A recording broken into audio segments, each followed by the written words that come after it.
Welcome to another edition of Main Event Wrestling. I am always your host, Mr. Main Event Wrestling.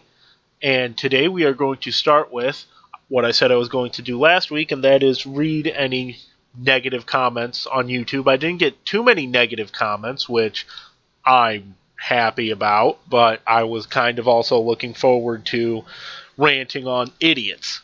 But I'm not, and my stress level will be down, so that's a good thing. Alright, but I will read a couple here. The first one's from Franklin Clinton. He says, I only watch TNA because I can't stand John Cena.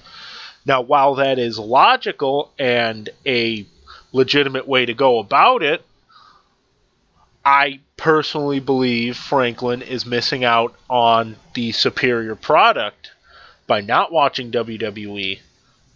And if he were to just mute the TV or change the channel when John Cena's on, he would be getting an overall better, not just in-ring product, but better promos, better production, just all around better. And then from Craxless on YouTube, sorry if I mispronounced that, weakest argument ever, watch something else. I personally don't believe that that's a weak argument at all. I think it's the most logical thing. If you don't like something, why the fuck would you keep watching it and keep complaining about it? That baffles my mind. Why the fuck would you keep watching week after week after week if you know you fucking hate it? If you fucking hate everything about it, go watch something else. Go watch football during football season. Go watch anything else. Just whatever the fuck. Just, why would you subject yourself to something you know you're not going to like? Why would you subject yourself to something you know you're not going to be fucking entertained by? I watch every week, not because it's wrestling, because I'm 9 weeks out of 10 entertained at least somewhat by things on that show. Someone fucking explained to me in the YouTube comments why people just keep watching week after week after week if they fucking hate it. And do they do it just to complain? Because if they do, that's attention-seeking behavior, and there are better, less annoying ways to go about that. Alright, on to the past week in wrestling. First thing that happened, which was just a day or two after the last commentary went up, apparently before Raw last week, Emma got arrested at a Walmart near the show for stealing an item, which turned out to be a $20 iPad mini case. And her explanation was that she was at the self-checkout line and she paid for her things except for that, and she forgot that it was still in her cart and she walked out.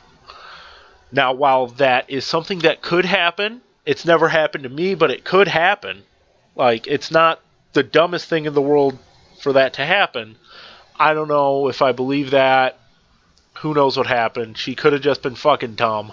Everyone's been fucking dumb in their life. Just let it go. It looks like people are letting it go and just chalking it up to being young and dumb. But the next day, WWE completely overreacted and released her. And then they got a lot of backlash for that because they've kept people who have done steroids, people who have been alcoholics, people who have been drug addicts on the roster. But you steal a $20 iPad case, supposedly by mistake, and you get released.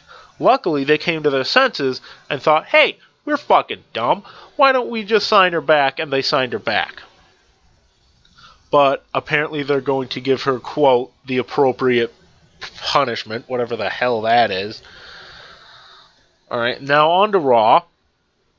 Raw was a good show, I think. I immediately thought less of it, but after taking a while to think on it. It was a good show. The first segment was alright. Reigns and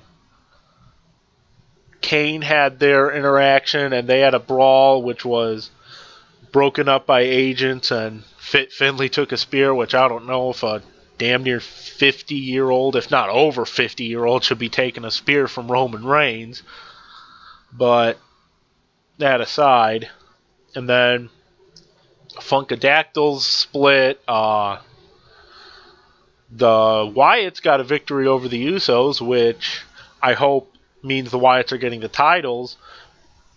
But if it's not, then the champions are being booked very weakly, and that's not good for the championships, because for a long time those titles were fucking nothing.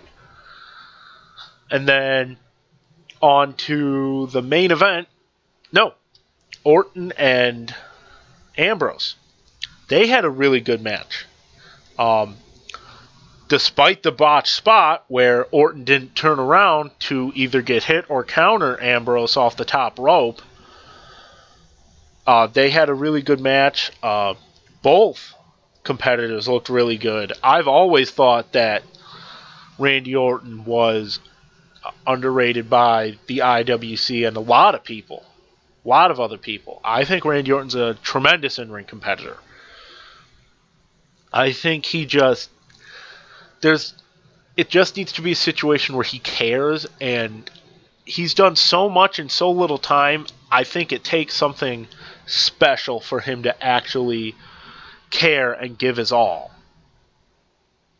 And then the main event, which was Cena and Rollins, that was really good. Rollins did good. Cena did alright. Ended in a disqualification. Orton and Kane ran in. They teased having Rollins cash in Money in the Bank, only to have Ambrose attack him. And then Reigns saved Cena from a beatdown from Kane. And that's how the show went off. And I forgot to mention last week about the Intercontinental title being vacated because Barrett has a separated shoulder and is going to be out for something like 6 months. Get well soon, bad news. Hope to see you back. Hope to see you better than ever. And hopefully in 6 months' time you're delivering the entire roster some very, very bad news. So that's it for Raw. Sting was on Twitter today, riled up a bunch of people on the internet, posted just simply the date for next week's Raw and then a photo of himself in full face paint, which it's got people thinking either A, they're going to announce he's part of the 2K15 game, or B, he's going to be there. Either or, I'd be excited because A, I play those games every year. I go back and forth on some years I like them, some years I don't. This past one, 2K14, was really good.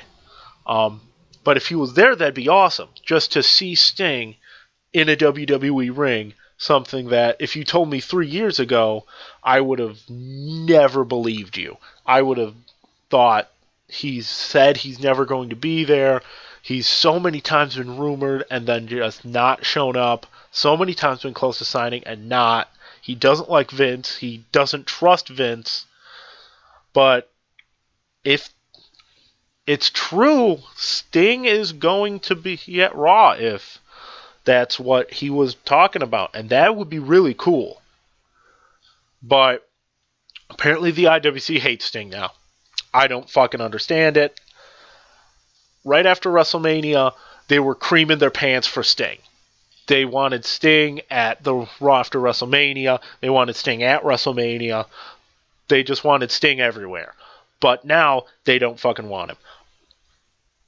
I don't understand it. I just fucking don't.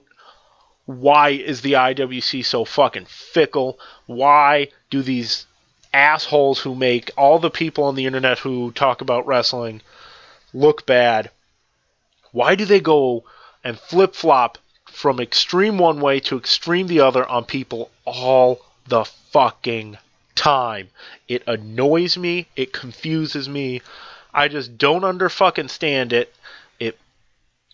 It's other than Cena hate, that's the most infuriating thing about fucking Smarks is how they go back and forth on people, and when people either A, retire, B, die, or C, just leave and go somewhere else, they all of a sudden go from fucking hating them to fucking loving them. And my head explodes with rage thinking about things like that. And I don't want to have a fucking heart attack, so that's where I'm going to end it. Don't forget to like, subscribe, comment, share. Like me on Facebook. I will have a link for the Facebook page in the description. And I would like to thank everyone who was a new subscriber and who made my last week's video the most successful video I've had. So thank you to everyone who's a loyal listener. And I will see you again next week. Until then, later.